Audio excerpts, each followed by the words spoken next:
भूतिणीचा role त्या हिने केलेला आहे, आपल्या विद्या बालनने केलेला आहे. एकदम ऍडव्हर्स चेंज आणलेला आहे बरं का, पण इट वर्क.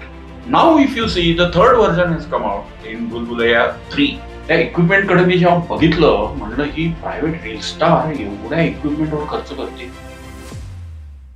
तर भूलभुलैया पिक्चर आहे. भूलभुलैया 1 जेव्हा निघाला त्यावेळेस अक्षय कुमार होता, आणि अक्षय कुमार म्हणजे एकदम हाडाचा कलाकार. त्याच्यात हिमॅनशिप म्हणजे शक्ती, फ्लेक्झिबिलिटी, डायनॅमिक्स हे सगळे होते. प्लस त्याला अतिशय वेगळ्या प्रकारची कॉमेडी पण करता येत होती.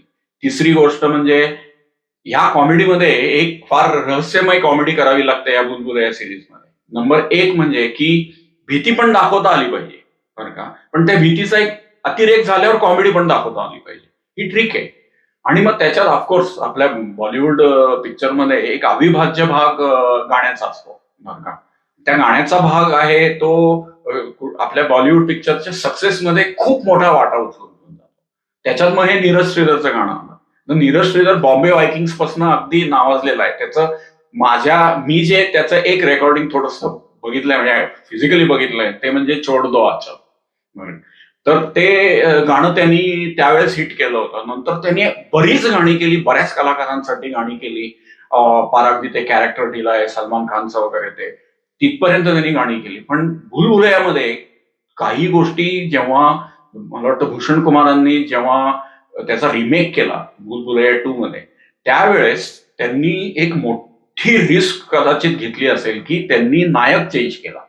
आता त्या नायकाच्या म्हणजे रिप्लेसमेंट मध्ये त्यांनी कार्तिक आर्यनला सिलेक्ट केला. आता फरक बघा, कार्तिक आर्यन तसे 4 पिक्चर हिट झालेले, पण मुंगूस तोंडाचा, त्याच्यासाठी क्रिटिक्स म्हणायचे की मुंगूस तोंडाचा आहे हा, आणि त्याची ऍक्टिंगची शैली आहे ती जास्त डायनॅमिक आहे, म्हणजे अशी स्टॅटिक ऍक्टिंग शैली नाहीये.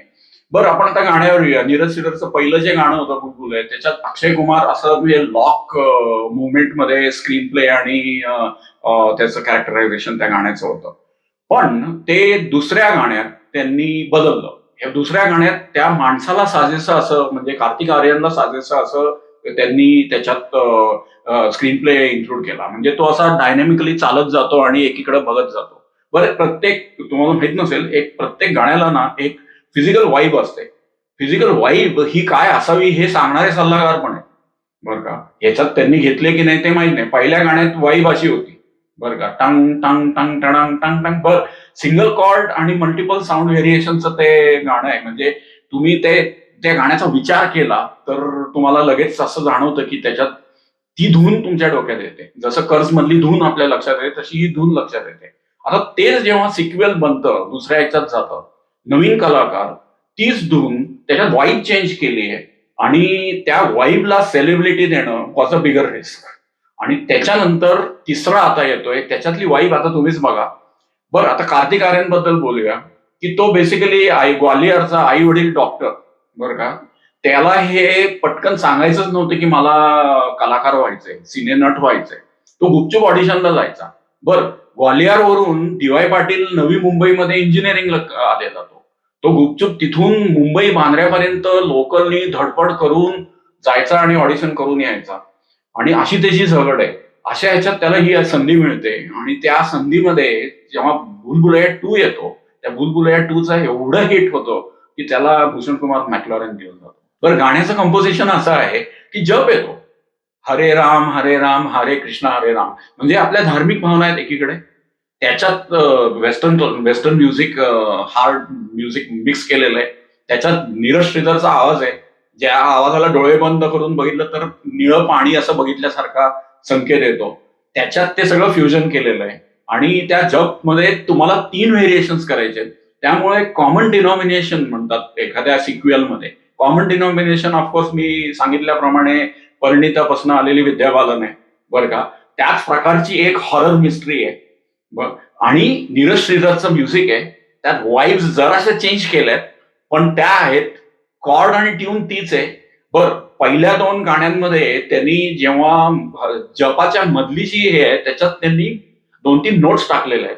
तिसऱ्या भूलभुलैयाच्या गाण्यामध्ये त्या नोट्स नाही आहेत, त्याच्यात रॅप आहे थोडंसं.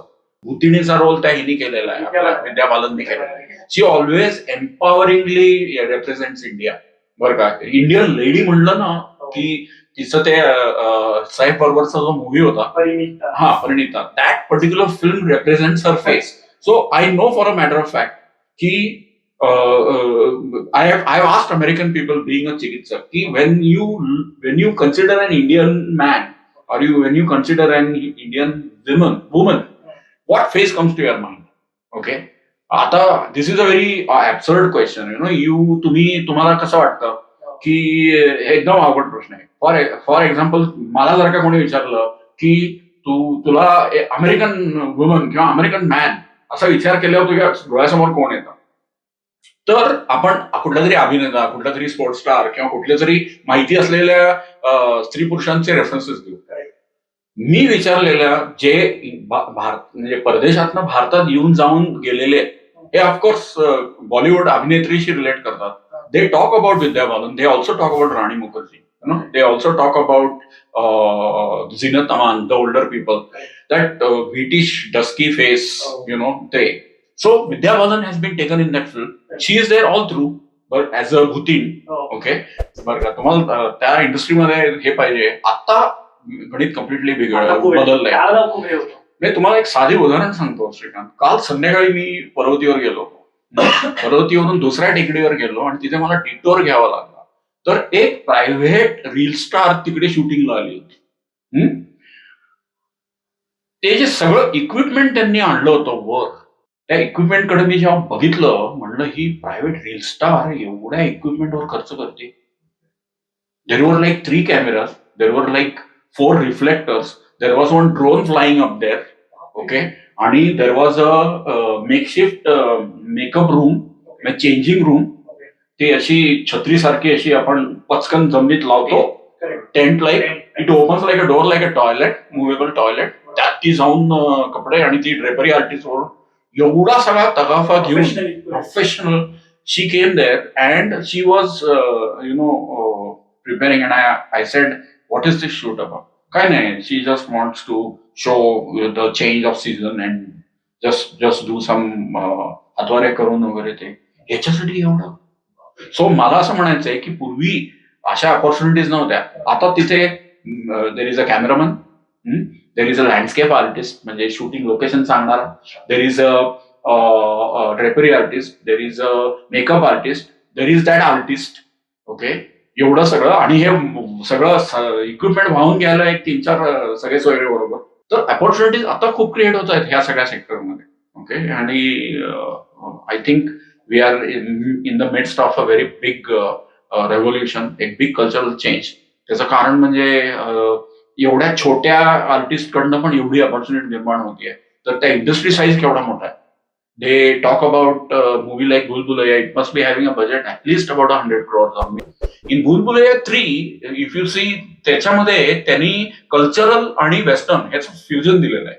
आणि त्याच्यात तो सेमी कल्चरल आणि मधनं मागचा एक ट्रॅक, मागचा एक रिकॉल आणि पहिला रिकॉल, ह्या तिघांचा मिक्स आहे.